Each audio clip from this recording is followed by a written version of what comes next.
Hello everyone, this is Kathy Lord with Lord Financial Coaching. Today I want to talk about when is it time for you to reach out to a financial planner, like formally. I know a lot of people ask me this question as a financial coach that says, Kathy, when am I ready? When is it the right time for me to go out and talk to a financial advisor? And so I am not a financial advisor, but I do have one. And for me, it felt like when I had my finances organized and it was kind of laid out where my bills were being taken care of, my retirement account was, if you will, on automatic, on autopilot. And I just, as I was going through my budget and I was looking at my money, I had a little bit extra.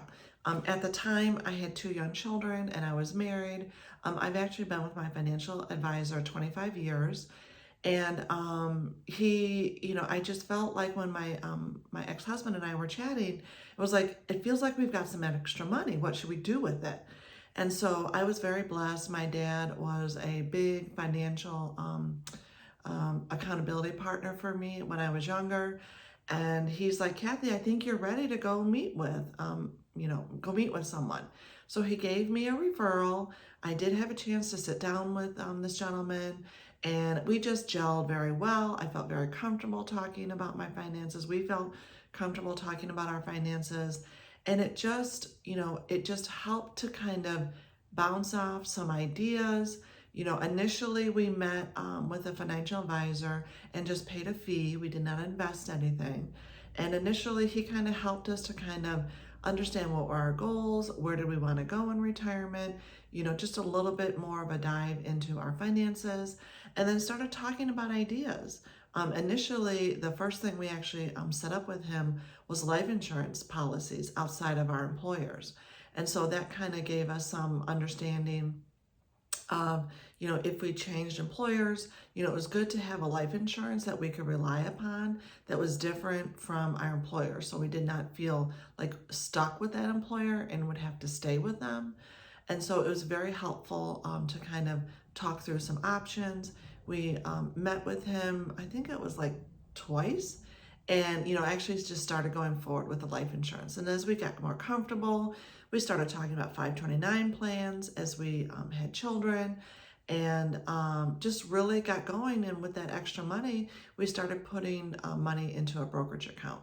And so for me, the most important thing with talking with a financial advisor is comfort, compatibility, and also just knowing that, they are there to work with your best interest in mind.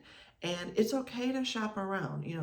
Most often, this person is going to be in your life for a long time. So it's important that you feel comfortable.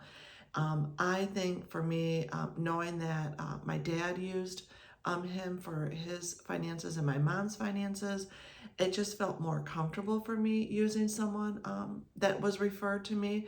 But it's okay to shop around, look and meet with strangers. Look for referrals first, and if you just don't find one that you like, go out there. The internet has a lot of recommendations, but I think it's most important when you go to your first financial meeting, like have some thoughts of what you're thinking a financial advisor should help you with, and ask those questions. A financial advisor should not be telling you what to do with your money. I think it's really important that a financial advisor gives you dialogue and thoughts, but you should be organizing your money. You should be making the final decisions. And that is just so important as we move forward, that you don't want to be one of those people where they say, financial advisor does everything for my money and I don't know what they do. Like, no, you hold the reins. You organize these meetings, and they should be there to support you as you move forward. So if you like this content, please hit that like button and subscribe. Really appreciate any comments that you want to give. Did you find it easy to find a financial planner, or are you looking? If you're looking for a financial advisor, I'd recommend you go out to your friend Google or ChatGPT. I find when I had my first meeting, we did it in person. Now that we've been together for so long, all of our meetings are virtual, but I really think it's important that you find someone in your local area that you can really get to know and get comfortable. So I wish you the best, and follow me for more real tips and ideas.